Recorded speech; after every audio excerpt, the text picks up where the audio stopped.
Magpapatuloy ang bakbakan sa Shinsengumi, at ang susunod na kalahok ay walang iba kundi si Soji Okita, ang isa sa pinakamahusay sa kanilang koponan. Kapanapanabot ito dahil ang laban ay speed versus speed, ang malaking tanong, sino nga ba ang mananaig sa laban? Ito ang tatalakayin ko ngayon, kaya kung handa ka na, Teren at simulan na natin. What's up mga Koops, Manga Moto nagbabalik. Shinsengumi Requiem Kabanata 12. A Distraction. Konting recap lang po muna tayo sa nakaraang kabanata. Sa unang round ng bakbakan, binalagbag lang ng Wild Beast na si Serizawa kamo ang henyong si Mochizuki na may perpektong counter-attack. Pinatulog lang naman ni Serizawa ng mahimbing ang pambato ng Ezo clan sa round 1 mga Koops. Sa pagpapatuloy ng kabanata, muling hinampes na ang drum habang inaanunsyo na ni Segowa ang pagsisimula ng ikalawang round ng bakbakan. Sa wakas, nagharap na ang dalawang maglalaban at ipinakilala sila, si Okita Soji, ang ex-member ng Roshigumi, laban kay Momojiro Kuroko Uchi, ang samurai ng Ezo clan. Sa tingin ng isa sa mga nanunood, kita ang malaking diferensya sa pangangatawan ng dalawang maglalaban kaya napatanong ito kung magtatagal o makakaligtas kaya si Soji sa laban. Sa kanyang pananaw, ay no match ang maliit na demon child sa kanilang pambato na si Momojiro. Kita rin sa mukha ni Hirayama ang pagkadismaya dahil sa kanyang tingin ay mahina si Soji at sisirain niya ang kanilang mga plano, kaya napatanong na ito kay Serizawa kung ano na ang kanilang dapat gawin dahil hindi sila mahahire bilang Shogunate officials kung sakaling matatalo si Soji. Sinagot agad ni Serizawa ang tanong at sinabing hindi lang naiintindihan ni Hirayama ang tunay na lakas ng Demon Child. Napaisip at nanlaki ang mga mata ng tauhan ni Serizawa sa kanyang narinig dahil ibinulala sa kanya ni Serizawa na si Soji ay isang halimaw pagdating sa pakikipaglaban. Nasabi niya ito dahil minsan na silang nagharap. Narinig ni Hijikata ang mga ibinulalas ni Serizawa kaya biglang singit si Serizawa na no match pa rin syempre si Soji sa kanya sabay tawa ng ubod ng lakas. Mapupunta ang eksena sa Demon Child at hanggang ngayon ay naaalala pa rin niya ang pagkatalo sa Wild Beast at ang mapait na pagkatalo na iyon ay ayaw na niyang maramdamang muli. Heto na naman ang makulit na si Hijikata at tinawag si Soji para sabihin ang kaibigan niya ang pinakamahusay at ang siyang mananalo sa laban. Napalingon ng Demon Child sa kanyang mga kaibigan. Gigil na gigil naman si Isami Kondo sa makulit na si Hijikata dahil inunahan siya ng kulokoy sa sasabihin sana kay Soji kaya pinitpit ni Isami ang ulo nito.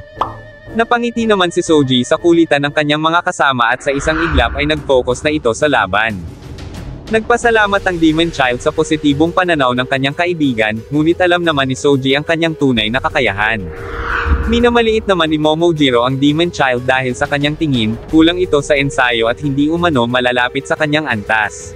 Para kay Momojiro, mababa ang tingin sa kanya ng grupo ni Isami dahil isang bata lang ang inilaban nila sa kanya, pero sumagi pa rin sa isip ni Momojiro kung gaano nga kaya katagal nagsanay ang kanyang katunggali kumpara sa kanya. Dito'y hinampes na ang drum, hudyat ng pagsisimula ng bakbakan, at nagkatitigan na ng matindi ang dalawa. Sa isang mabilis na galaw ay unti-unting naglaho sa paningin ng lahat si Momojiro, na natili namang focus ang Demon Child sa kanyang kapaligiran habang ikinabigla ni Shinpachi at Hijikata ang kanilang nasaksihan. Ngunit si Segowa ay hindi inaalis ang kanyang paningin sa laban dahil ang kanilang pambato na si Momojiro ay makikitang nakalikha na ng sangkatutak na mirage ng kanyang sarili, isang ubod ng bilis na galaw na mahirap masundan. Ang ganitong klaseng teknik ay nasaksihan rin natin na ginagamit ni Soji laban sa Sword God sa Ragnarok, subalit sa mas mataas na antas ng kasanayan. Sa pagpapatuloy ng laban, ikinagulantang ni Shinpachi ang bilis ng footwork ng kanilang kalaban kahit na mataba ang pangangatawan nito, si Momojiro naman ay mas binibilasin palalo ang galaw dahil may pinaplano itong matindi na gagawin.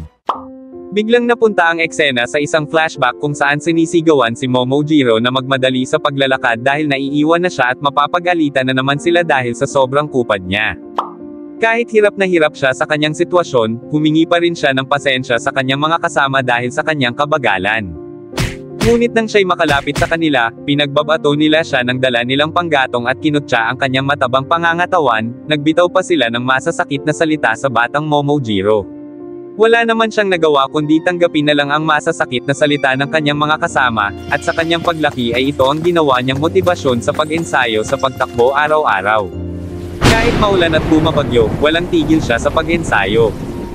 Mapupunta ang kaganapan sa isang gubat kung saan may tumatakbong isang lobo. Sa di kalayuan ay matatanaw natin na patuloy pa rin sa pag-ensayo sa pagtakbo si Momojiro, pero sa pagkakataong ito'y naabutan na niya ang bilis ng lobo.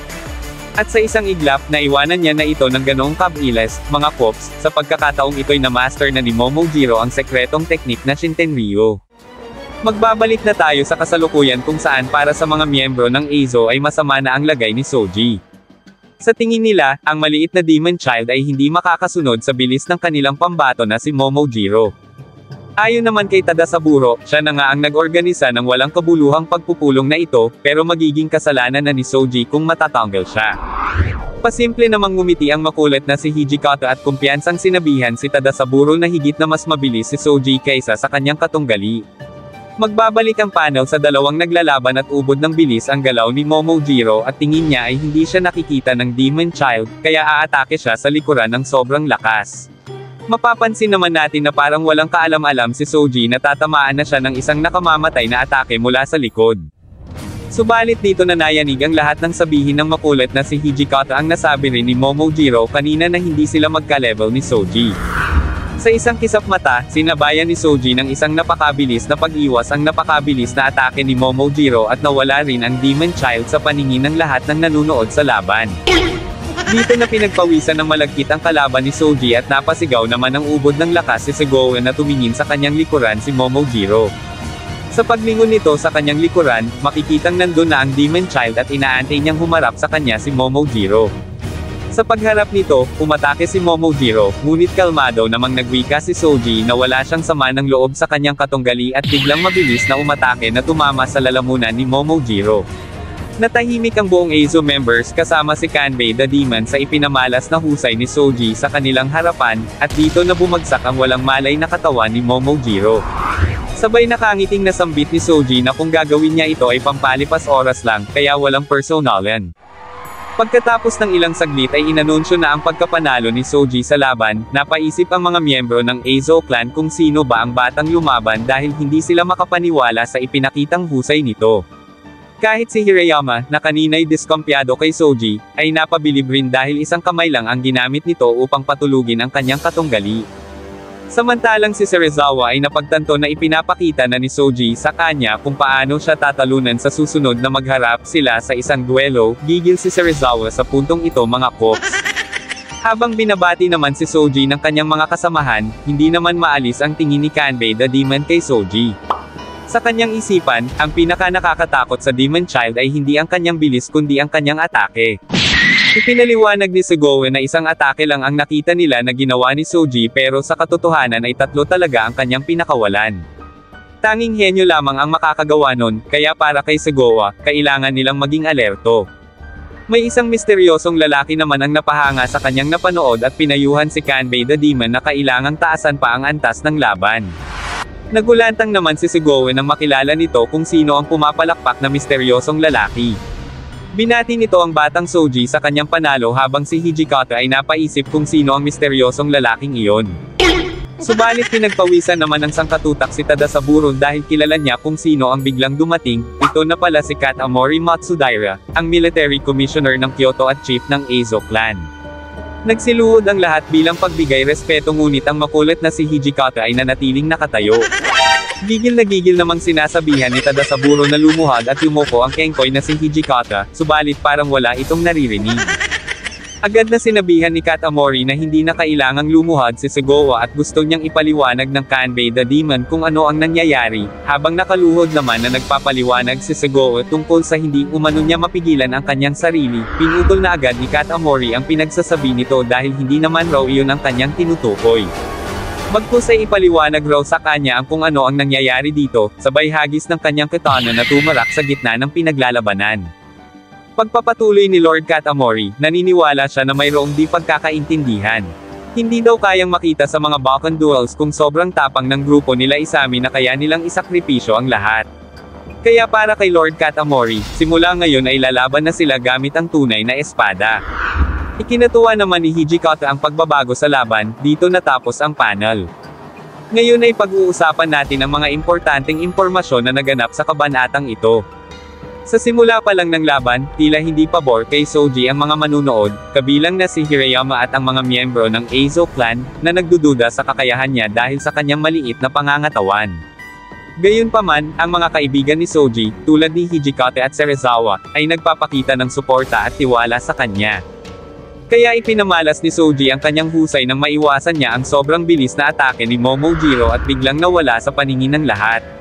Ang nakakagulantang sa nangyaring laban ay ibinalik ng Demon Child ang plano sana ni Momojiro na umatake mula sa likod, ngunit ginawa ito ni Soji sa mas mataas na antas na may kasamang 3-stage frost na atake na nagpatulog ng mahimbing kay Momojiro. Ang pagiging mapanuri naman ni Kanbei the Demon sa laban ay hindi mapapantayan dahil siya lang ang bukod tanging nakaalam ng 3 sunod-sunod na atake na ginawa ni Soji. Kung sakaling sila ng Demon Child ang nagharap, siguradong magiging madugo ang bakbakan, ngunit ang tanong ay sino ang mananalo. Ang pagpasok naman sa eksena ni Katamori Matsudaira, ang military commissioner ng Kyoto at chief ng Aizo clan, ay nagdala ng malaking implikasyon sa laban. Sa unang tingin, ang kanyang pagdating ay nagpapakita ng kanyang pagsuporta at interes sa laban ni Okita Soji laban kay Momojiro Kuroko-uchi. Gayunpaman, ang kanyang pahayag na simula ngayon ay lalaban na sila gamit ang tunay na espada ay nagbibigay ng malalim na kahulugan sa laban. Sa pamamagitan ng pagtakda ng pamantayang ito, binibigyang diin ni Katamori ang kahalagahan ng duelo at ang pagbabago ng uri ng bakbakan mula sa Bakan duels patungo sa laban na patay kung patay. Nagpapahiwatig na ang laban na ito'y hindi lamang isang simpleng paligsahan kundi isang seryosong pagsubok ng kanilang kakayahan bilang mandirigma. Ang pagtakda ng pamantayan nato ay nagpapakita rin ng kanyang pagiging leader sa Aizo clan, na handang suportahan at magbigay gabay sa kanilang mga mandirigma sa kanilang mga laban. At dito na nagtapos, alam kong bitin ka sa kwentuhan natin, kaya sorry na agad. Kung mahilig ka sa Record of Ragnarok, like and follow our page para updated ka sa kwentuhan. Abangan ang susunod na kabanata. Salamat!